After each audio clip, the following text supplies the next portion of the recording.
Hey my friend, I just want to make a quick video about your B-type trap. I don't really see any type of trap in here. This looks more like just a trend continuation. It just looks like it's just a downtrend pulling back, downtrend. He pulled back, no lower lows, pulled back, and then he just made another lower low. If that makes sense.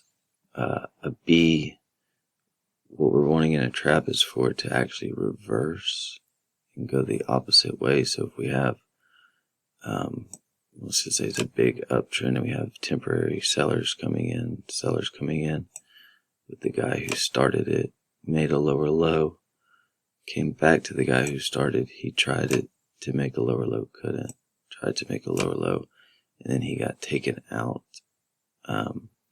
That would be your trap area for a release to take it up further. But with this, it just simply seems like it's a downtrend that pulls back twice and then continues down.